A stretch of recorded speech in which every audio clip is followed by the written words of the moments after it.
फ़ायदा हुआ है, कोई इतना वेकअप कॉल बच्चों ने नहीं लिया। But anyways it's your future बेटे, इट्स वन बैच, ठीक है। मेरा करियर जो बनना था अल्हम्दुलिल्लाह बन गया। It would not be ruined by one batch, but your lives can be in jeopardy. So I'm again saying it to all those who watch this video. Your papers were the worst I've checked in my entire career बच्चों. It was as a batch मैं बात कर रहा हूँ, कुछ बच्चों के बहुत अच्छे भी हैं, लेकिन it was not good. It was just not anywhere near AS level students के आंसर्स, O level के आंसर्स भी नहीं थे, इकोनॉमिक्स लिखी नहीं हुई थी। सो अब मैं बहुत जल्दी से आप लोगों को MCQs का पेपर करवा रहा हूँ, ताकि हम लोग अपनी गलतियों को समझ सकें कि भाई क्या अब ये स्लेयर जी कौन थे?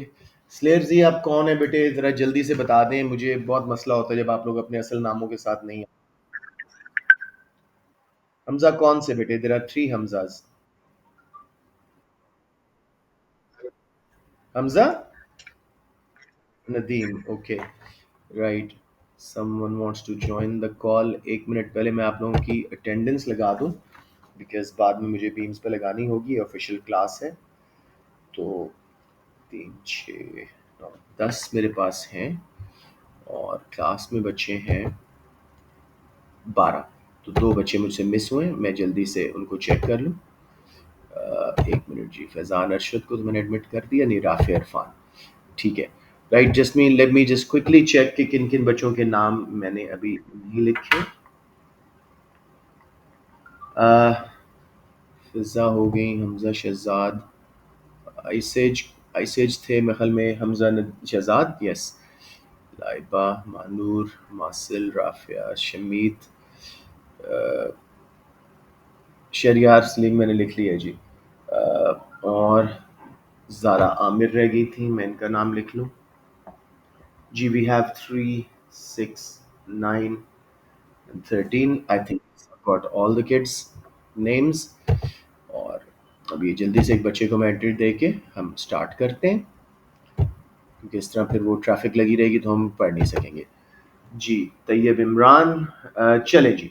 आई am starting with your MCQs. The aim is कि एमसीक्यू का जल्दी से आपको करवा के फिर मैं आपको सेक्शन ए आज करवा दूं, क्योंकि एक दिन में पूरा P2 करना बहुत मुश्किल हो जाएगा, 3 सेक्शंस होते हैं।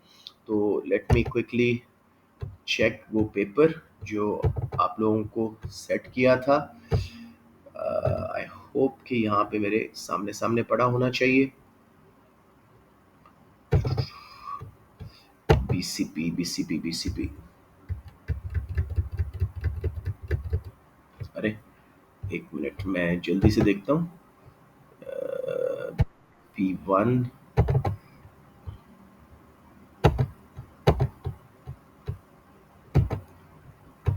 अस्सलाम वालेकुम हानिया। अच्छा जी, ये हो गया जी हमारी अटेंडेंस यहाँ पे। अब देखें बेटे, ये मेरे ख्याल में आपका पेपर था। आई एम प्रीटी कॉन्फिडेंट कि यही पेपर था। मैं एक बार ज़रा नज़र मार लूँ क्विकली कि यही पेपर था कि नहीं। Yes, this was the paper. अब बच्चों तसल्ली से देखो, ये मैंने आपको कई क्वेश्चन क्लास में करवाए थे। Which factor of production is needed first in order to set up a new business. जैसे उसने कहा फर्स्ट और फिर in order to set up a new business, capital का सवाल ही पैदा नहीं होता था। Enterprise was the only one. कुछ बच्चों ने कैपिटल चूज कर दिया, कुछ ने लैंड चूज कर दिया। तो बेटे capital is not money in economics, बार बार बताता हूं। It is man made resources like machinery, factory, roads, infrastructure वगैरह। बिजनेस सेटअप करने के लिए सबसे पहले रिस्क टेकिंग एबिलिटी चाहिए ऑफ एन एंटरप्रेन्योर, जो कि एंटरप्राइज कहलाती है। वही बाकी फैक्टर्स को कंबाइन करता है और बिजनेस सेटअप करता है। तो बहुत सिंपली आपको एंटरप्राइज बी चूज करना चाहिए था, बी एज इन बॉल। किसी बच्चे को समझ ना आई हो, प्लीज आप लोग पूछते नहीं हो और बाद में गलतियां कर लेते हो। लेट मी नो किसी को ये समझ ना आई हो। लैंड भी एंटरप्रेन्योर खरीदता है, उसकी जब तक रिस्क टेकिंग एबिलिटी नहीं है ना, तो बाकी फैक्टर ऑफ प्रोडक्शन को इकट्ठा करने वाला कोई है ही नहीं, तो बिजनेस स्टार्ट हो ही नहीं सकता। If everybody is clear, stay quiet. Question number 2। खैर शुरू के क्वेश्चंस कुछ बेहतर थे, लेकिन बाद में बहुत गड़बड़ थी, स्पेशली 21 to 30 में तो बहुत गड़बड़ थी। Question number 2, assuming nothing else changes, Which change in an economy's labor market will cause PPC curve to shift to left? Now, this was a very easy question. पता नहीं बच्चों ने शायद ए इसलिए लिया कि वर्कर इमिग्रेशन को वो समझ रहे थे कि बाहर जा रहे हैं लोग, वो एमिग्रेशन होता है ई के साथ। Immigration means you know into the country, उससे तो पीपीसी बाहर शिफ्ट होता, आपकी लेबर फोर्स ज्यादा हो जाती। D was the correct option, an increase in school leaving age. अगर आप बच्चे स्कूल में रुक जाते हैं, यूनिवर्सिटीज में रुक जाते हैं, तो लेबर सप्लाई वक्ती तौर पे कम होगी, पीपीसी लेफ्ट पे शिफ्ट हो जाएगा, क्योंकि हमारे पास एक रिसोर्स कम हो गया। किसी बच्चे को इसमें किसी ऑप्शन में प्रॉब्लम हो?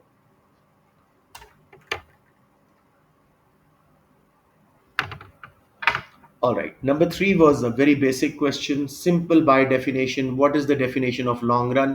बेटे लॉन्ग रन वो पीरियड ऑफ टाइम होता है जिसमें तमाम फैक्टर्स ऑफ प्रोडक्शन वेरिएबल होते हैं। हम लैंड, लेबर और स्पेशली कैपिटल वेरी कर सकते हैं, मशीनें और लगा सकते हैं।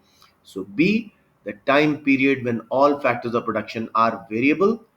किसी को अब इसमें कंफ्यूजन हो तो पूछ ले, मैं एक बार बताता हूँ। Short run is when at least one factor of production is fixed. हमारे पास इतना टाइम नहीं कि नई फैक्ट्री लगा दें, कैपिटल फिक्स रहता है शॉर्ट रन में। लॉन्ग रन में सारे वेरिएबल हो जाते हैं, तो option B as in ball was correct. Any questions जी? देखो बच्चे, आप लोग अच्छे हो, मैं मिसजज नहीं किया आप लोगों को क्लास में। मतलब मुझे लगा था कि बहुत अच्छा बैच है, लेकिन बहुत कैजुअली लिया आपने इस एग्जाम को, और मजा नहीं आया टेस्ट चेक करके, बल्कि बहुत ज्यादा मजा नहीं आया। What is not a characteristic of a mixed economy? यहाँ पे yes the wording was not, तो बच्चे मिस कर गए। मिक्स्ड इकोनॉमी क्या होती है? जिसमें प्राइवेट सेक्टर भी है और पब्लिक सेक्टर भी, गवर्नमेंट इंटरवेंशन भी है और प्राइवेट सेक्टर भी है। तो सिर्फ डी, गवर्नमेंट प्रोवाइड्स, सॉरी एक minute, A, the government has no role in setting prices. अगर गवर्नमेंट का कोई रोल ही नहीं है तो वो तो फ्री मार्केट बन गई, ठीक है ना, मिक्स ना रही। बाकी देखो B, government manages taxation rights. इसका क्या मतलब है? गवर्नमेंट है और टैक्स लगा रही है किस पे? प्राइवेट सेक्टर पे, ऑफ कोर्स, ठीक है। तो वो दोनों सेक्टर मौजूद है mixed economy. C, government prevents firms from earning excess profit. Profit किसका मोटिव है? प्राइवेट सेक्टर एग्जिस्ट कर रहा है, गवर्नमेंट उनको रोक रही है, इंटरवेंशन आ रही है, मींस पब्लिक सेक्टर भी एग्जिस्ट कर रहा है, mixed economy. Government provides services not provided by the private sector, merit goods वगैरह, पब्लिक गुड्स वगैरह जो प्राइवेट सेक्टर नहीं बनाता या मेरिट गुड्स कम बनाता है, उनको गवर्नमेंट आके बनाती है, तो ये भी मिक्स्ड इकोनॉमी है। नॉट अ कैरेक्टरिस्टिक, ए था, government has no role in setting prices. अब मैं श्योर कि जो बच्चे गलतियां करे थे उन्होंने कुछ समझ आ रहा होगा कि यार कितने आसान क्वेश्चन थे जो हमने मिस इंटरप्रेट कर लिए। एनी क्वेश्चन जी? जी,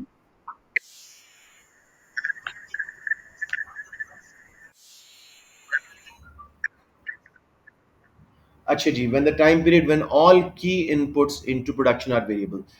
बेटे हर बिजनेस की inputs, inputs are factors of production. Key inputs different होती हैं, कहीं लेबर होता है, कहीं कैपिटल होता है। फॉलो कर रहे हो?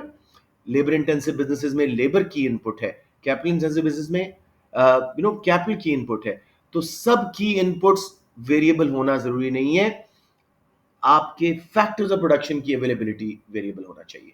आई know it's a wrong statement, they shouldn't have put it here. समझ रहे हैं आप Vasil? No, that was a good question. ये एक अच्छा चैलेंजिंग क्वेश्चन था जो सीआई की एक वीकनेस को एक्सपोज कर रहा था। नंबर 5 जी, what is not likely to result from the use of division of labour? ये खैर मेजॉरिटी ने ठीक किया। B as in ball, an increase in motivation. बेटे डिवीजन ऑफ लेबर क्या है? जब हम एक प्रोडक्शन प्रोसेस को कई छोटे छोटे हिस्सों में डिवाइड करके वर्कर्स को कहते हैं जी आप ग्रुप्स बना के इच काम अलग अलग करें। फर्नीचर बनाने में वुड कटर्स अलग हैं, पॉलिशर्स अलग हैं, फिक्सर्स अलग हैं, पेंटर्स अलग हैं, उस पे फोम लगाने वाले अलग हैं। जैसे फैक्ट्रीज में काम हो रहा होता है आजकल, तो बहुत ही एडवांस ये डिवीजन ऑफ लेबर चली गई है। तो उसके फायदे क्या है? एवरेज कॉस्ट कम होती है, प्रोडक्टिविटी यानी आउटपुट पर वर्कर एंड पर मशीन बढ़ती है, कॉस्ट कम होती है, क्वालिटी बढ़ती है। लेकिन वर्कर रोज एक ही काम कर करके डीमोटिवेट हो जाते हैं, बोर हो जाते हैं। तो option B, this is not likely to increase motivation, will reduce. So option B as in ball was correct. यहां तक तो अक्सर बच्चों के कुछ ना कुछ अच्छे आंसर थे। कुछ कंफ्यूजन जी यहां तक? नंबर 6 जी, अब यहां से गलतियां शुरू हुई थी ज्यादा. Price plays a number of functions in the allocation of resources. Which statement best illustrates the functions that relies upon consumer choice, sometimes known as the incentivizing function?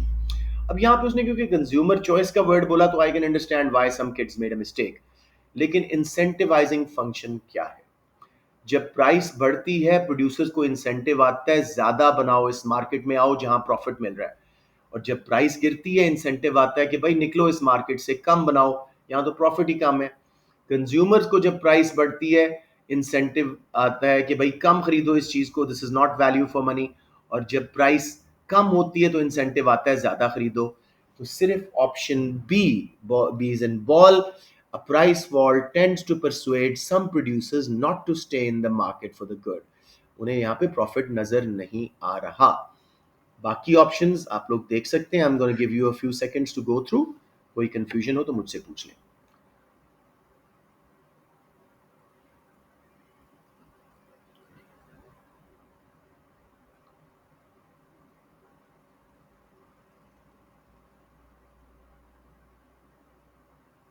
All right, G. Question number 7. Which pair of products are substitutes both in consumption and production? Different question था. Production करने जाओ तब भी वो substitutes हैं, यानी raw material है एक ही काम करे करने के लिए. और जब कंजम्पशन करने जाओ तो फाइनल प्रोडक्ट में भी वो सब्स्टिट्यूट्स हैं. बार्ली एंड कॉटन दोनों बिल्कुल अनरिलेटेड हैं. बार्ली कहते हैं ये जो आपका खाने के लिए जौ होती है, और कॉटन होता है जो हम कपड़े बनाते हैं. तो ना वो प्रोडक्शन में इकट्ठे यूज हो सकते हैं एक दूसरे की जगह, ना ही वो कंजम्पशन में यूज हो सकते हैं. ये तो ऑल्टरनेटिव गुड्स नहीं है, ये सेपरेट अनरिलेटेड गुड्स हैं. Gold and silver could have been correct, and spinach and cabbage, क्योंकि सोप एंड टूथपेस्ट तो कॉम्प्लीमेंट्स हैं, इकट्ठे यूज होते हैं. और प्रोडक्शन में भी ये सब्स्टिट्यूट्स नहीं है और कंजम्पशन में भी नहीं है. Gold and silver, yes, jewellery भी बनती है इनसे, तो सब्स्टिट्यूट्स इन कंजम्पशन भी हैं. प्रोडक्शन में भी कुछ इंडस्ट्रीज में सिल्वर एंड गोल्ड लग सकते हैं. लेकिन spinach and cabbage, option D was much better. Salad बनाने जाओ दोनों यूज होती हैं, सालन बनाने जाओ दोनों यूज होती हैं, सब्स्टिट्यूट इन प्रोडक्शन भी हैं. और कंजम्पशन में भी, खाने में भी आप स्पिनच यानी साग या गोभी में से एक चूज कर सकते हो. So not a very well design question but quite clear I think at the end of the day कि इसमें क्या चक्कर था. जी मासिल, हैंड रेज कीजिएगा, क्वेश्चन पूछ लिया करो बिकॉज मुझे आपकी स्क्रीन नजर नहीं आ रही होती. बोलें बोलें.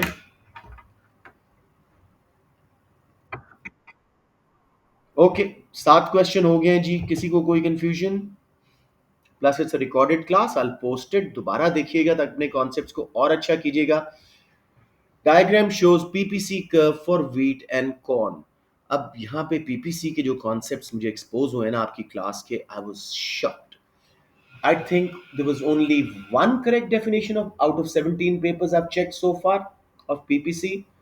गेस वर्क पे डेफिनेशन बनी हुई थी, लेबल्स प्राइस एंड क्वांटिटी हुए हुए थे, और शेप का कोई अंदाजा नहीं था. मूवमेंट अलोंग कर्व को समझ रहे थे कि पहले पॉइंट अंदर लगाना है और फिर पीपीसी पे लगाना है और फिर पीसी के बाहर लगाना है. There were such huge mistakes. वो तो खैर मैं नेक्स्ट क्लास में करवाऊंगा. अभी के लिए मेरे बच्चों आप ये समझो. अच्छा बेटे, आप लोगों का कल पेपर है या क्लास है? कल क्या सीन है?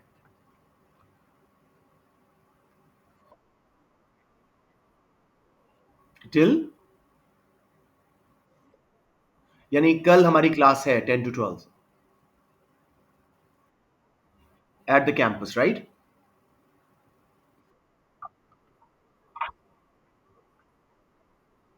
नहीं बेटे, कल से तो खुल गया ना कैंपसेस. कल मुझे ये कंफर्म नहीं हो रहा कि कल क्लास है या कल एग्जाम है, कल क्या है?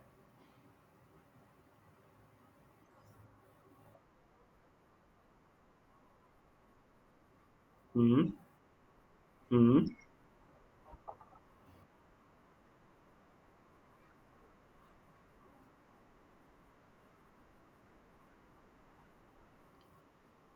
ये ट्यूसडे भी था ना, कल से हमारी लाइव क्लासेस हैं.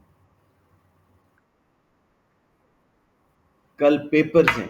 लेकिन ये 9 to 13 रिमीडियल क्लासेस का क्या सीन है? बहुत कंफ्यूजन है। चलें आप प्लीज काउंसिल में पूछें मासिल और मुझे भी क्लैरिटी दें, ठीक है, ताकि हम सबको बताओ कल क्या सीन है।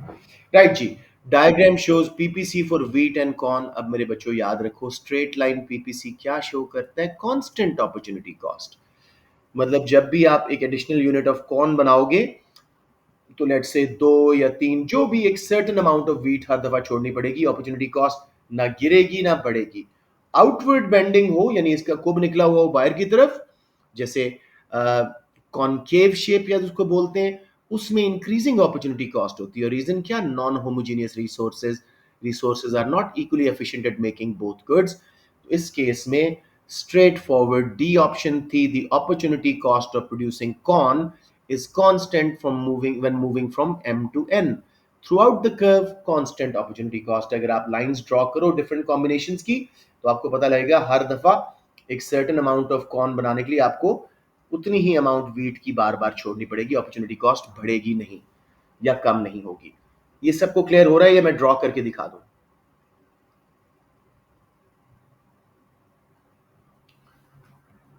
बच्चों। It's time to fix. सबको क्लियर है? मासिल को तो क्लियर है बेटे। आप लोग प्लीज इसी तरह एक्टिव होके ट्राई टू लर्न, मुझे बताइए किसी को मसला तो नहीं है इसमें। अब जरा प्लीज ड्रॉ कर दो। चलिए, गुड गुड गुड। कुछ बच्चों के तो बहुत ही एमसीक्यूज में भी 4 marks 6 marks, which I have not been accustomed to. मुझे कसम से 9 से नीचे मार्क्स याद नहीं है किसी भी क्लास के एवर। मेरी क्लासेस अमूमन 15 प्लस स्कोर करते हैं, हल्के बच्चे भी। आई वॉज वेरी सरप्राइज कि ये क्या हुआ इस क्लास को कि भाई 4 ठीक है 30 में से। आई मीन अगर हम तुक्के भी लगाएं तो 1/4 के हिसाब से भी 7-8 ठीक होने चाहिए। तो दैट वाज रियली स्ट्रेंज कि इतने कम कैसे आ सकते हैं।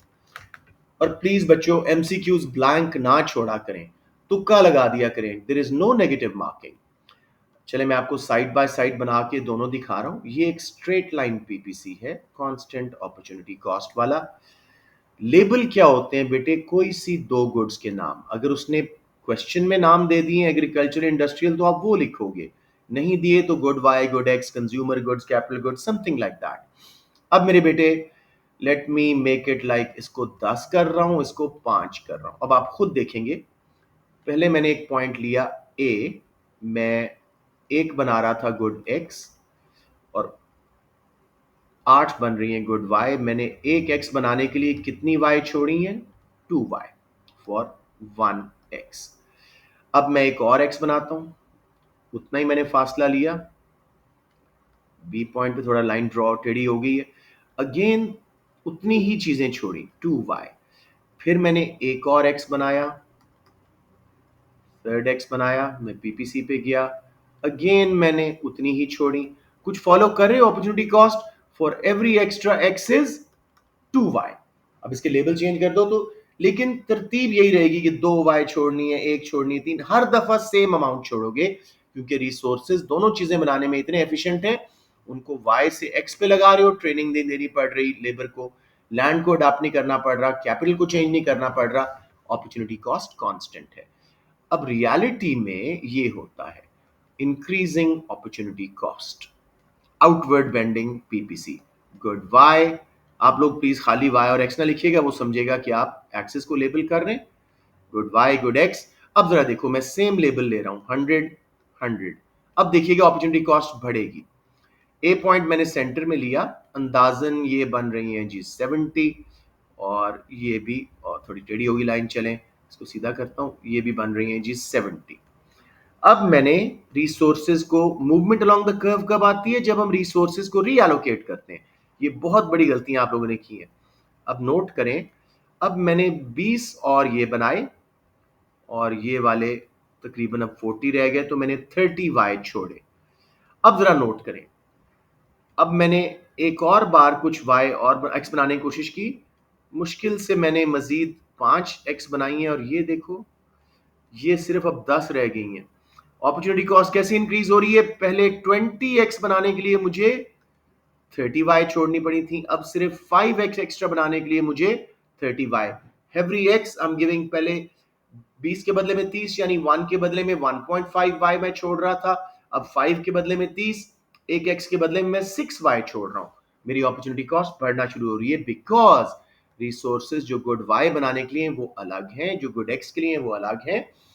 जब उनको हम ट्रेन करते हैं, उनको दूसरी गुड पे स्विच करते हैं, वेस्टेजेस होती हैं, टाइम लगता है, कॉस्ट लगती है, अपॉर्चुनिटी कॉस्ट बढ़ना शुरू हो जाती है। बच्चों समझ आ गया या मजीद हेल्प चाहिए? जी जी, फॉर श्योर। जी जी जी,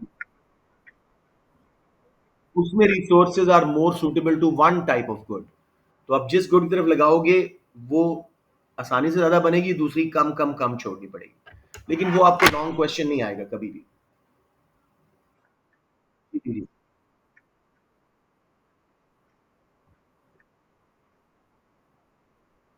हाँ, non homogeneous resources means they are not equally suitable for both goods. देखो, मैं इकोनॉमिक्स भी पढ़ाता हूँ, बिजनेस भी, लेकिन बिजनेस पढ़ाए हुए 7 साल हो गए, अब lost the efficiency, if I am switch to business, तो अपॉर्चुनिटी कॉस्ट इकोनॉमिक्स में बहुत ज्यादा बढ़ जाएगी। समझ रहे हैं ना, मुझे बहुत ट्रेनिंग देनी पड़ेगी। या सो दैट्स होमोजीनियस रिसोर्सेज। देखो, हर दफा एक एक्स्ट्रा एक्स बनाने के लिए मुझे 2 वाई छोड़नी पड़ रही है, मींस मेरी अपॉर्चुनिटी कॉस्ट बढ़ नहीं रही, दोनों कामों के लिए resources equally efficient and trained है। ठीक हो गया? राइट जी, back to the paper, back to the paper. इसको मिनिमाइज कर लेता हूँ, और ये हमारा पेपर है। अब सबको समझ आ गया होगा, I hope. Let's rush little bit. Number 9। हाँ, ये बहुत बच्चों ने गलती की थी। I think even Marcel, you got it wrong. It's a very easy question. Diagram shows an economy's PPC. Economy has moved from X to Y. हम X पे इनसाइड पीपीसी पे थे, अब वाई पे गए। जरा कॉम्बिनेशन को समझने की कोशिश करें। एक्स पे भी R O R consumer goods बन रही थी, और वाई पे भी अगर हम नीचे आते हैं तो ओ आर ही कंज्यूमर गुड्स बन रही हैं। जबकि कैपिटल गुड्स पहले एक्स पॉइंट पे ओ क्यू बन रही थी, अब ओ पी बन रही हैं। What can be deduced from the diagram? Current living standards have fallen. बेटे, हम उतनी ही कंज्यूमर गुड्स बना रहे हैं। कंज्यूमर गुड्स डिटरमिन करती हैं लिविंग स्टैंडर्ड्स। हमें तो कपड़े, खाना, फूड, क्या उसको कहते हैं, गाड़ियां वगैरह, यही हमारा लिविंग स्टैंडर्ड बनाती हैं। तो कंज्यूमर गुड्स ओ आर ही बन रही हैं, तो लिविंग स्टैंडर्ड फॉल नहीं हुए। कम बनती तो फॉल होते। Economy has become more efficient, 100%। X पे हम इनएफिशिएंट थे, अनएम्प्लॉयमेंट थी। वाई पे हम फुली एफिशिएंट हैं, all points on PPC are fully efficient. B has to be correct. आगे भी देख लेते हैं। There has been a rise in unemployment. नहीं, अनएम्प्लॉयमेंट फॉल हुई है। पीपीसी के अंदर किसी पॉइंट पे है तो अनएम्प्लॉयमेंट है, हम पूरे रिसोर्सेज यूज नहीं कर रहे। पीपीसी के ऊपर तो फुल एम्प्लॉयमेंट है। There has been an opportunity cost of O R consumer goods. अक्सर बच्चों ने ये चूज कर लिया। ओ आर मेरे बेटे बन रही हैं, आर एस छूट रही हैं। जो बन रही हूं वो अपॉर्चुनिटी कॉस्ट नहीं होती, जो छूट रही हूं वो अपॉर्चुनिटी कॉस्ट होती है। इस केस में B was the correct option. Economy has become more efficient. किसी को कंफ्यूजन यहां पे?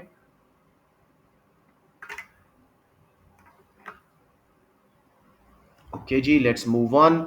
ये भी एक सिंपल क्वेश्चन था, और ये रिपीट तो नहीं होते ऐसे क्वेश्चन, ये हर बार अलग होते हैं, लेकिन let's do it. There is a world wide shortage of oil. Diagram shows the consumption and production of oil billion tons में for selected countries. Dark grey is consumption, light grey is production.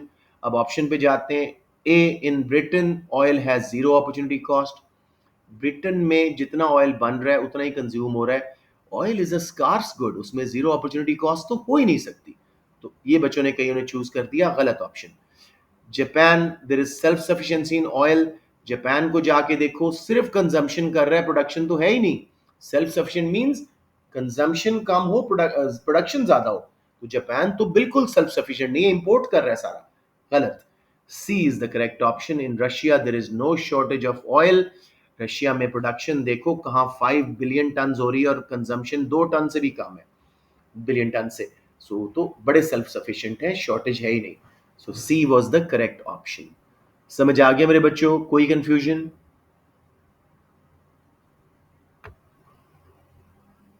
All right जी, number 11। With what is a normative statement? So many kids got it wrong. Normative statement क्या होती है? Something that is based on opinion, value, judgement, जिसको check ना किया जा सके कि सही है या झूठी है।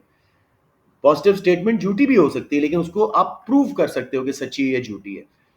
तो इसमें अब देखें, हमेशा look for words like should, welfare, harmful, good, better, best, most, incredible, deserve, desirable, वो ओपिनियन बेस्ड होंगे। तो हम जरा पढ़ते हैं। A, a firm receiving a government subsidy will increase the supply of a good. Check हो सकती है, सब्सिडी से वैसे भी सप्लाई कर्व राइट पे शिफ्ट होता है, सप्लाई बढ़ती है, कॉस्ट कम। ट्रू स्टेटमेंट या फॉल्स चेक होगी, फॉरन की ट्रू स्टेटमेंट है। Negative externalities are the most serious market failure. अब इसमें दो नॉर्मेटिव वर्ड है, most, serious. Negative externalities are pollution. जिन लोगों को पोल्यूशन जिस इलाके में हो रही है वो कहेंगे यार ये बहुत बुरी है। फैक्ट्रियों वाले कहेंगे जी पोल्यूशन का क्या मसला है, हमें प्रॉफिट हो रहा है, लो कॉस्ट पे बना रहे, तो समझ रहे हो, अपना अपना view point. B is correct. C, a rise in income will lead to a rise in demand for normal goods.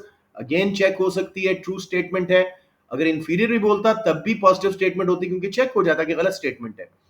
D, a rise in additional rate of income tax will decrease the incentive to work. ऐसे ही होता है, जब additional rate of tax बढ़ता है तो workers जो हैं कम घंटे काम करते हैं, वो कहते हैं जी ज्यादा इनकम कमाएंगे तो हायर टैक्स ब्रैकेट में, प्रोग्रेसिव ब्रैकेट में पहुंच जाएंगे। So only B was correct. Anyone, any confusion? Number 12, a key concept in classifying goods is whether the good is rival or non-rival. I'm happy most of you got it wrong, right? Non-rival means consumption by one person reduces the availability for the others. Street lighting भी एक pure public good है, जितने मर्जी लोग इस्तेमाल करें अगलों की benefit में कमी नहीं होती। रेडियो ब्रॉडकास्ट भी ट्रेडिशनली प्योर पब्लिक गुड है। इंटरनेट पब्लिक गुड नहीं है, प्राइवेट गुड है, लेकिन इसमें मैं भी यूज कर रहा हूं, आप भी यूज कर रहे हैं, किसी के बेनिफिट में कमी नहीं हो रही। आइसक्रीम, मैंने एक आइसक्रीम खा ली, सारी दुनिया के लिए वो आइसक्रीम खत्म हो गई। समझ आ गया? तो ए was, you guys did well, this was correct. 13 जी। अब यहाँ पे it was an easy question, लेकिन बच्चों से गलतियां हुई हैं। A supply curve is represented by the equation A plus BP होता है ना, तो उसने ए की वैल्यू दे दी है 10, 5 एंड प्राइस को पी लिख दिया है, where p is the price. Which price rise would cause the quantity supplied to double? Option C correct है। पहले 1 डालें जब प्राइस थी, 10 प्लस 5 इंटू 1, पहले ब्रैकेट सॉल्व करें। 10 प्लस 5 इंटू 1 मीन्स 5 आंसर आएगा। 5 प्लस 10 15 पहले सप्लाई थी। फिर 4 प्राइस डालें, 10 plus 5 into 4, 5 into 4 will be 20, bracket solve करके 20 प्लस 10 30 सप्लाई हो गई, फ्रॉम 15 टू 30। सिर्फ इसी ऑप्शन में डबल हो रही थी सप्लाई। Everyone clear? बता दो बच्चे, किसी को मसला है तो मैं सॉल्व करके दिखा देता हूं। Okay, let's move on to number 14। अच्छा जी, ये आसान क्वेश्चन था, जरा बच्चों को समझ नहीं आया शायद कुछ को। The cross elasticity of demand between bus travel and rail travel is +2। मैंने ये 12 क्लासेस में आपको बताया है कि जो भी वैल्यू इलास्टिसिटी को, उसका मतलब है 1% चेंज इन प्राइस या whatever variable income causes this much, यानी जिसमें 2 जिस रहा है, परसेंट चेंज इन डिमांड, ठीक है, या सप्लाई, जो भी इलास्टिसिटी हो। अब cross elasticity of demand for bus travel and rail travel, पहले नंबर पे प्लस साइन क्यों है? दोनों सब्सटीट्यूट्स हैं। 2 क्यों है? क्लोज सब्सटीट्यूट्स हैं। Rise in price of bus fares causes the demand for rail travel to rise by 10%। अब 1% अगर प्राइस बस फेयर बढ़ता तो रेल ट्रेवल +2 आंसर है, तो 1 इंटू 2 2% बढ़ता। अब कितनी प्राइस बढ़ी होगी बसेस की कि रेल की डिमांड 10% बढ़ी? इसको आप 10 से 2 को डिवाइड कर दो, 5 into 2, 1% change will cause 2% change in rail travel, right? तो अगर 5% रेल बस की प्राइस बढ़ेगी तो 5 इंटू 2 10% डिमांड रेल ट्रेवल की बढ़ेगी। ऑप्शन ए बन जाती है। 20 टू 21 5% चेंज है। आप लोगों को तो परसेंटेज चेंज नहीं कैलकुलेट करना आता। पहला क्वेश्चन मेजॉरिटी ने छोड़ दिया, डीमेरिट गुड्स वाला, ऐसे का वो जो सेक्शन ए का, सिर्फ बेटे चेंज ओवर ओरिजिनल होता है। अब देखो इसमें 20 से 21 पे गई है वैल्यू, तो कितना चेंज है? 1 divided by original value 20 into 100, 5% answer आ गया। बेटे ये क्लास 4 में पढ़ाया जाता है परसेंटेज चेंज। अब सबको ये आता है या दोबारा कराऊं? जैसे बी में अगर आपने परसेंटेज चेंज कैलकुलेट करना हो 30 टू 33, कैसे करोगे? मासिल नहीं बोलेंगे, कोई और बताएं कैसे कैलकुलेट करेंगे? 30 से 33 कितना परसेंटेज चेंज है? मुझे सिर्फ वैल्यूज बता दो कि किसको किससे डिवाइड करके 100 में मल्टीप्लाई करोगे।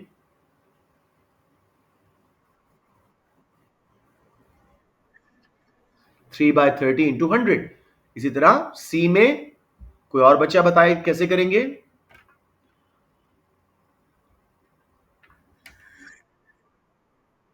ये सिंपल इज दैट। और डी में 10/15 × 100। तो ए वॉज द करेक्ट ऑप्शन क्योंकि टू क्रॉस इलास्टिस थी।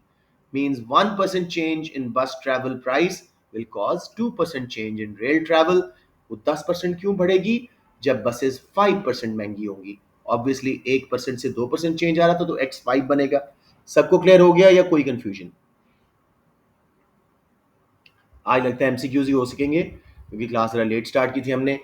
ये बच्चे बड़ा बड़ा अफसोस हुआ था कि कुछ बच्चों ने ये भी गलत किया था। Which diagram illustrates a unitary elasticity of supply. कुछ बच्चों ने ए चूज कर लिया। बेटे यूनिटरी हमेशा जीरो से निकलता है अपवर्ड स्लोपिंग कर्व का, चाहे वो सप्लाई कर्व हो, चाहे वो सब्सटीट्यूट्स का हो, चाहे वो income consumption curve Y D में हो। तो C is the correct option. किसी बच्चे को इसमें कंफ्यूजन हो तो प्लीज पूछ लें। C is the correct option, unitary elasticity of supply. Zero से निकलता है चाहे जो शेप हो। ये तीन लगे होते हैं ना, एक स्ट्रेट लगा होता है, एक जरा थोड़ा सा हॉरिजॉन्टल, स्टिल यूनिटरी होता।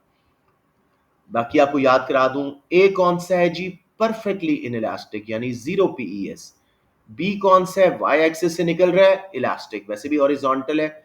याद रखिएगा इसके ऊपर ऑन द कर्व इलास्टिसिटी कम हो रही होती है लेकिन वैसे ओवरऑल इलास्टिक होता है। D perfectly elastic, horizontal. ये प्लीज चीजें याद कर लो, बहुत अरसे से हम कर रहे हैं तो this should not be a problem any more.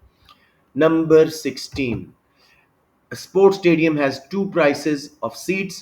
Cheaper seats are $10 and more expensive seats are $20. When the price of all seats increased by 10%, effect on demand are fall of 5% for cheaper seats, fall of 12% for more expensive seats. बहुत easy था जी। 10% price बढ़ी है, जो cheaper seats हैं उनकी demand सिर्फ 5% गिरी है, तो 5 quantity demanded change percentage divided by 10 price change, तो 0.5 means cheaper seats inelastic.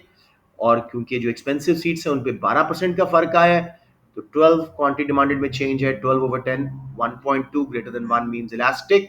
Option C, inelastic for cheaper seats and elastic for more expensive seats. सिर्फ फॉर्मूला यूज करके आपने जवाब निकालना था। बस याद रखना था कि percentage change in quantity demanded ऊपर होता है और परसेंटेज चेंज इन प्राइस नीचे। आपने कुछ कैलकुलेट नहीं करना, सिवाय डिवाइड करने थे इन वैल्यूज को। सबको समझ आ गया ये 16?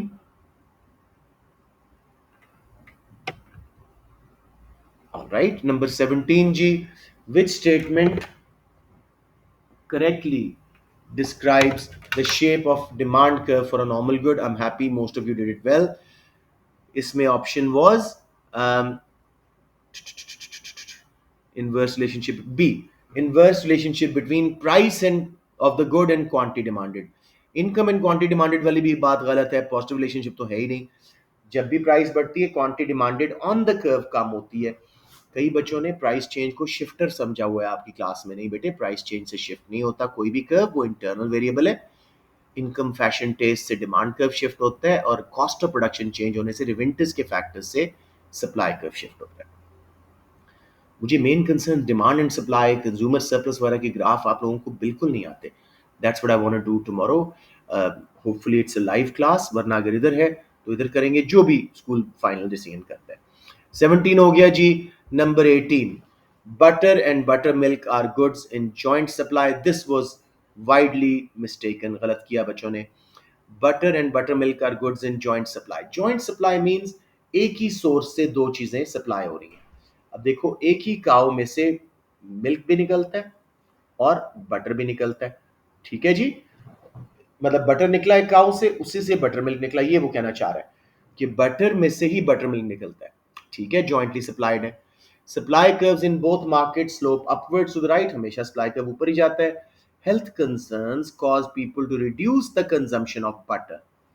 What are the initial consequences of this for supply in the market for butter and buttermilk? अब उसे यहाँ पे confusion क्या की है? Health concerns will shift the demand for butter to left.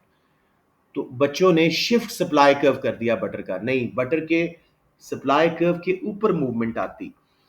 B option, B as in ball, movement left along supply curve. और butter milk का, क्योंकि अब बटर कम बन रहा है, उसकी डिमांड कम होने से क्वांटिटी सप्लाइड बटर की कम हो रही, तो ऑब्वियसली बटर मिल्क भी कम बनेगा क्योंकि वो बटर से बनता है। मैं इसका ग्राफ आप लोगों को बना के एक बार दिखाता हूं, मुझे लगता है कि इसमें थोड़ी हेल्प की जरूरत पड़ेगी। ये देखो बच्चों, ये आ गया हमारा। उसने सिर्फ क्या क्या है, हेल्थ कंसर्न्स आए हैं और बटर की ऊपर, कि उसकी सेहत के लिए अच्छा नहीं है, तो बटर की डिमांड लेफ्ट पे शिफ्ट होगी। अब बच्चों प्लीज ये बनाना सीख लो, आप लोगों को तो सप्लाई डिमांड बनाना नहीं आ रही अभी तक। डिमांड सप्लाई, अक्सर बच्चों ने वो डीमेरिट गुड्स वाले क्वेश्चन में ऑनलाइन एडवर्टाइजमेंट बैन होने पे खाली डिमांड कर्व लेफ्ट पे शिफ्ट कर दिया, या सप्लाई की जगह डिमांड लिख दिया, डिमांड की जगह सप्लाई लिख दिया। कई बच्चों ने सप्लाई कर्व को शिफ्ट कर दिया। सिंपल एडवर्टाइजमेंट थी, लेफ्ट पे डिमांड शिफ्ट होना था जैसे अभी होगा। डिमांड कर्व बटर का, क्योंकि लोगों को हेल्थ कंसर्न आया है, उससे सप्लाई पे ऑन द कर्व मूवमेंट आएगी। डिमांड कर्व लेफ्ट पे शिफ्ट हुआ, नया इक्विलिब्रियम बना E1। अब देखो प्राइस कम होने से अलोंग द कर्व सप्लाई कम हो रही है, तो हमारी ऑप्शन क्या होगी, movement along supply curve to the left. और दूसरा बटर मिल्क, क्योंकि अब बटर नहीं बन रहा तो सप्लाई उसकी वैसे ही कम हो जाएगी, तो वो पूरा शिफ्ट कर जाएगा लेफ्ट पे। So option B. सबको समझ आ गया या मजीद हेल्प चाहिए यहां पे? अब जी main question. Okay. An indirect tax is imposed on a product causing total expenditure by consumers to increase. Which row identifies the situation? बहुत आसान क्वेश्चन है, हमने इस पे बहुत प्रैक्टिस की थी ग्राफ्स में। इनडायरेक्ट टैक्स लगा, इन इलास्टिक डिमांड कर्व है, तो बेटे प्राइस बढ़ने से वो क्या कहता है जी, टोटल एक्सपेंडिचर यानी रेवेन्यू या एक्सपेंडिचर कब ज्यादा बढ़ेगा, जब डिमांड इन इलास्टिक होगी of course. So price will increase and demand will be in elastic, option D. सबको समझ आ गया या कोई कंफ्यूजन? इनइलास्टिक डिमांड हो तो प्राइस बढ़ने से रेवेन्यू बढ़ता है फर्म्स का, एक्सपेंडिचर कंज्यूमर्स का बढ़ता है, क्योंकि बहुत थोड़ी क्वांटिटी गिरती है। कई बच्चों को इलास्टिसिटी में बहुत कंफ्यूजन है। एक बच्चे ने कहा जी कि अगर इलास्टिक डिमांड है तो जब इनकम्स गिरेंगी तो पूरा डिमांड कर्व लेफ्ट पे शिफ्ट हो जाएगा। नहीं बेटे, इलास्टिक डिमांड है तो उसका सिर्फ प्राइस से ताल्लुक है। इनकम चेंज तो पूरा कर्व शिफ्ट करता है, एक्सटर्नल फैक्टर है। इलास्टिसिटी सिर्फ प्राइस चेंज पे क्वांटिटी की मूवमेंट के नाम को कहते हैं। तो वो इंशाल्लाह ताला आहिस्ता आहिस्ता मैं क्लियर करवाऊंगा, लेकिन बहुत कॉन्सेप्ट्स में गड़बड़ थी। ये सबको क्लियर है जी? 19 प्राइस बढ़ेगी ऑफ कोर्स इनडायरेक्ट टैक्स से, सप्लाई कर्व लेफ्ट पे शिफ्ट हुआ, प्राइस बढ़ेगी। और डिमांड अगर इनइलास्टिक है तभी कंज्यूमर्स ज्यादा स्पेंड करेंगे, वो छोड़ नहीं सकेंगे इस गुड को, तो रेवेन्यू एंड कंज्यूमर एक्सपेंडिचर तभी बढ़ेगा। राइट जी, number 20, a change in the price of the good causes an increase in quantity demanded of the good. um, what would be the nature of the good and the direction of price change for this to be certain to happen? ये अक्सर बच्चों ने ठीक किया। Nature of good normal होनी चाहिए और price fall होनी चाहिए। वो कहते हैं प्राइस क्या हो कि क्वांटिटी डिमांडेड बढ़े, ऑफ कोर्स प्राइस फॉल होनी चाहिए, ऑन द कर्व हम ज्यादा खरीदेंगे, क्वांटिटी डिमांडेड बढ़ जाएगी, तो option C. Any questions? Number 21. This was a widely wrong done question. PES of yogurt is 1.5. अभी मैंने बताया था इसका क्या मतलब है।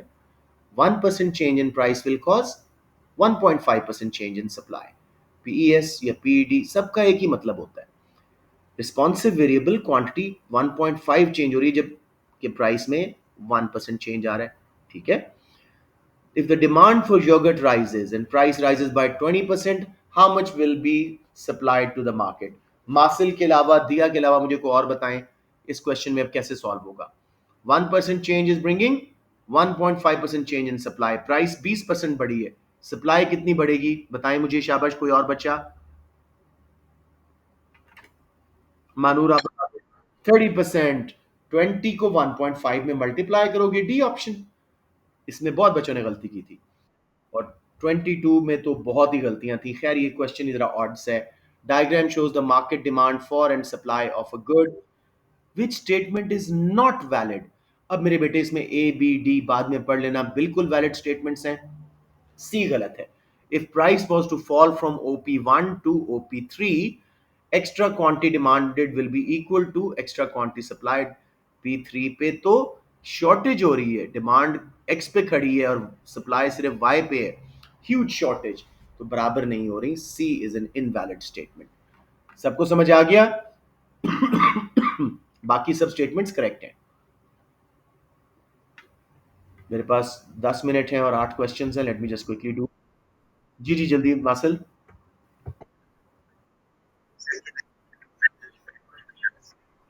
वो करेक्ट स्टेटमेंट है ना मेरे बेटा, हमने नॉट वैलिड ढूंढनी है।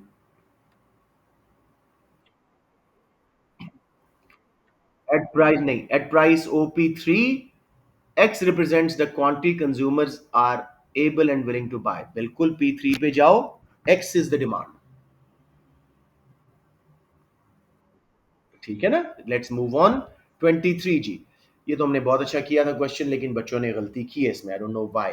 A specific tax is placed upon each bottle of perfume sold in the diagram। S is the supply curve before tax, S1 is the supply curve after tax। वैसे जो cost of production का question था, बहुत थोड़े बच्चों ने supply curve को left पे शिफ्ट करके कंज्यूमर सरप्लस सही बता सकें, बहुत गलत किया बच्चों ने। Which area represents the part of tax revenue paid by the producer? With A vertical distance WT या RP is per unit tax, total tax is RWPT। जितनी प्राइस बढ़ रही है RWQU वो कंज्यूमर दे रहा है, नीचे वाला ब्लॉक QUPT प्रोड्यूसर दे रहा है। तो option B as in ball. किसी को यहां कंफ्यूजन है तो मैं ये ड्रॉ करके दिखा दूं, क्योंकि ये क्वेश्चन सही होना चाहिए था।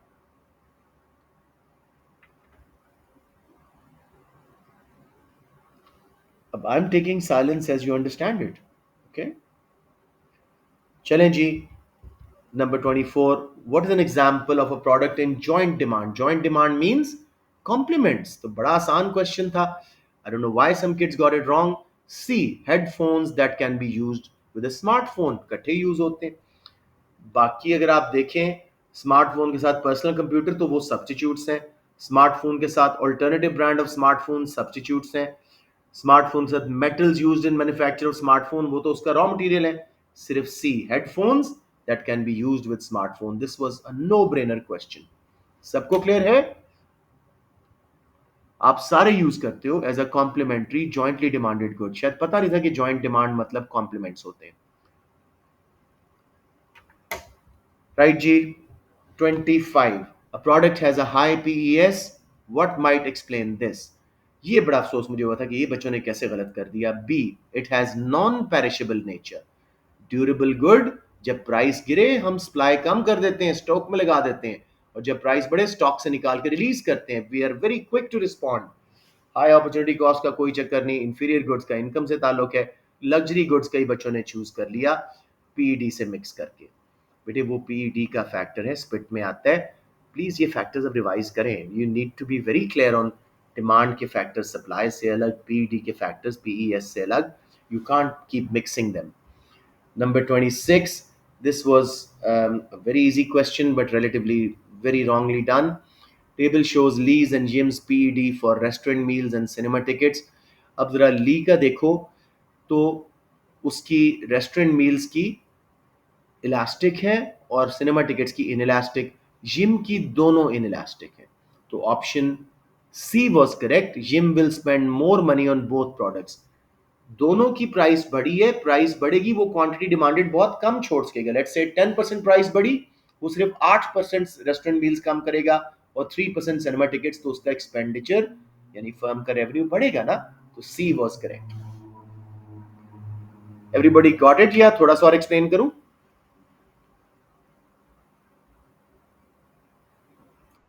ओके जी। Number 27, a government fixes a maximum price for a product in order to increase its consumption। what would be the likely outcome of such a policy? हमने क्लास में ये बहुत डायग्राम्स बनाए थे। मैक्सिमम प्राइस, कई बच्चों ने मिनिमम को मैक्सिमम और मैक्सिमम को मिनिमम से कंफ्यूज किया हुआ है आपकी क्लास में, तो इसको याद रखें। मैक्सिमम प्राइस कंज्यूमर के बेनिफिट के लिए इक्विलिब्रियम से नीचे लगाई जाती है कि प्रोड्यूसर उससे ऊपर चार्ज ना कर सके, और जब मैक्सिमम प्राइस लगती है तो शॉर्टेज पैदा होती है। अभी देखो जरा, ये लगी जी मैक्सिमम प्राइस। जिस क्वेश्चन में मिनिमम प्राइस का था, कई बच्चों ने नीचे लगा दी, और किसी बच्चे से शॉर्टेज सरप्लस सही तरह शो नहीं हुआ अभी तक जितने मैंने पेपर्स चेक किए। ये देखिए जी, मैक्स प्राइस हम नीचे लगाते हैं मेरा बेटा। अब आप आए, पहले सप्लाई कर्व आया, सिर्फ इतनी क्वांटिटी सप्लाइड हो रही है, फिर डिमांड कर्व आया, इतनी क्वांटिटी डिमांड हो रही है, शॉर्टेज। अब क्वेश्चन में उसने क्या पूछा है, इस ग्राफ को देखो, मैं आपको सही ऑप्शन दिखा रहा हूं। वो कहता है जी production will fall if maximum price is below current equilibrium. Above वाली तो दोनों छोड़ देते ना आप, अबव इक्विलिब्रियम वाली तो दोनों ए और बी गलत थी, मैक्सिमम प्राइस सही जगह लगी नहीं है। C production will fall if maximum price is above current equilibrium, ये भी गलत है। D production will fall if maximum price is below equilibrium. अब जरा देखो, मैक्सिमम प्राइस बिलो इक्विलिब्रियम लगी, supply is only Q1, production fall हो रही है, this is the correct option. थोड़ा सा आप लोग ड्रॉ ही कर लेते ना, ये समझ आ जाता। किसी को कंफ्यूजन अब? Don't worry, I'm not giving up on you. I have strong faith कि many of you, like I won't name names, लेकिन कुछ बच्चे मुझे इतने क्वेश्चन सॉल्व करके भेज रहे हैं, इतने क्वेश्चन पूछ रहे हैं, I am proud of them. अगर नहीं भी परफॉर्मेंस आई कोई बात नहीं, नेक्स्ट टाइम अच्छा होगा। अभी हमारे पास 2 टेस्ट है मॉक से पहले, फिर मॉक्स है, फिर मॉक्स के बाद हमारा ऑनलाइन चलेगा पास्ट पेपर सेशन। कोई मसला नहीं इंशाल्लाह, बस थोड़ा मेरा साथ दो। नंबर 27 और हम क्लास खत्म करनी है, मैंने 1 बजे अगली क्लास स्टार्ट करनी है। What would cause a market disequilibrium? ये क्वेश्चन थोड़ा सा इस पे बात होने वाली है। मैं पहले 29-30 करवा लूँ। 29 जी, ये बड़ा आसान क्वेश्चन था, कैसे आप लोगों ने गलत किया। Diagram shows the demand and supply of a good when the market is in equilibrium. Which area measures the difference between what consumers are willing and able to pay and what producers receive? Producers receive क्या कर रहे हैं? Price into quantity. ये सारा area 0p equilibrium Q, ठीक है। जबकि willingness demand curve से नीचे स्टार्ट होती है अप टिल क्वांटिटी ओ, जहां से डिमांड कर्व स्टार्ट हो रहा है इक्विलिब्रियम तक, ये सारा एरिया। बल्कि इसको मैं एक बार तस्वीर लेके ड्रॉ ही कर देता हूं। Let me just take it here, ताकि इसमें किसी किस्म की कंफ्यूजन ना आए। ये देखिए जी, अब देखिए विलिंगनेस क्या है, डिमांड कर्व से लेके नीचे तक ये टोटल विलिंगनेस थी। अब वो कहते हैं प्रोड्यूसर कितना रिसीव कर रहा है, वो तो रेवेन्यू वाला एरिया होता है, P into Q, this one, ठीक है। तो x area is correct, that is the difference between the willingness of consumer and what producer receive, वो नीचे वाला एरिया। समझ आ गया बच्चों? 30 क्लियरली शोड मी कि रिविजन नहीं है। जीनी कोएफिशिएंट का क्वेश्चन था, मैंने आखिरी रात भी क्लास में बताया था कि जीनी कोएफिशिएंट पे एक एमसीक्यू आपको आ रहा है, और जितना वो 1 के करीब होगा, मतलब inequal unequal distribution of income and wealth, जितना 0 के पास उतना equal distribution of wealth. So basically B option, ball, income inequality is greater in country P than country Q. 0.6 is closer to 1, 0.6 and 0.5 is less close to 1। यहाँ ज्यादा equal distribution है country Q में, और P में थोड़ी unequal distribution है। तो that was quite a no brainer question, लेकिन जस्ट रिविजन नहीं थी। ये आखिरी क्वेश्चन जी 28, what would cause market disequilibrium. Disequilibrium तब आता है जब मार्केट फोर्सेस प्राइस बढ़ा के या कम करके वापस नए इक्विलिब्रियम पे नहीं आती। तो B was the correct option, when the decrease in demand for a product leads to some producers being unable to sell the product at current prices। Surplus लग गया, उसने कुछ नहीं बोला कि प्राइस फॉल होगी और वापस इक्विलिब्रियम पे आएंगे, बाकी ए सी डी में उसने प्राइस चेंज करके नया इक्विलिब्रियम ढूंढा है। सिर्फ बी में उसने कहा कुछ प्रोड्यूसर्स नहीं बेच सकेंगे, मींस डिसइक्विलिब्रियम हो गया, सरप्लस कायम है। क्लियर ऑन दिस बच्चों?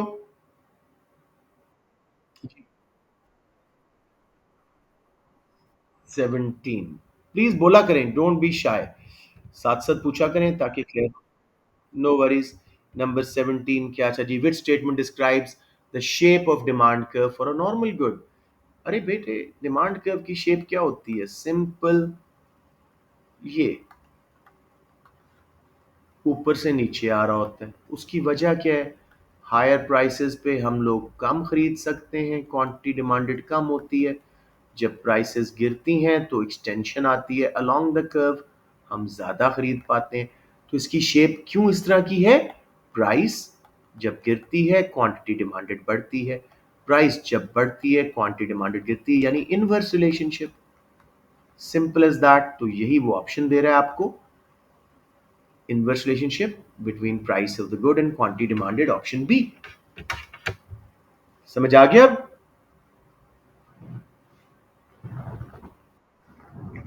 बच्चों जी, माय रिक्वेस्ट, आप लोगों ने छुट्टियां तो कर दी हैं ज़ाया, अब प्लीज़ वक्ती तौर पे, मैंने सर आसिफ से भी बात की थी, he was not that unhappy with your papers, it was alright.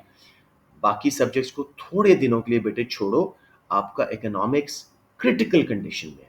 I can not even tell you how weak the batch is as a batch. अगर मार्क्स ए स्टार ले रहे हैं, इट डजेंट मैटर, मुझे पूरे batch का result लेना है। आप लोगों ने सबने अपने करियर्स बनाने हैं। फिलहाल जितने मैंने चेक किए, 3 बच्चे हैं जो ए वर्दी नजर आ रहे हैं मुझे अभी 17 में से, और नॉट जोकिंग, 17 में से 12 के 11 फेल है। That's how bad the situation is. I am not gonna name names. बाकी के 14 में से पता नहीं कोई मिरेकल हो जाए, सब ए स्टार्स आ जाए, मुझे नहीं पता, लेकिन at the moment the batch is standing at a very very low position. Alrighty, so that's it, Ji. I'm closing the class now. I hope you'll be more serious going forward. अल्लाह हाफिज जी, see you all. मुझे मार्शल message कीजिएगा group में बात करके management से, ठीक है? ओके जी, अल्लाह हाफिज।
नहीं सर, टाइम टेबल बिल्कुल चेंज नहीं हो रहा। बस सिर्फ इशू ये है कि क्योंकि गवर्नमेंट ने कहा है कि 9:30 से पहले स्कूल नहीं खुलेंगे, तो जितने टाइम टेबल के अकॉर्डिंगली जितनी क्लासेस 9:30 से पहले हैं वो सिर्फ ऑनलाइन होंगी, और बाकी जो आप लोगों की classes as per schedule, as per your set time table, वो ऑन कैंपस होगी।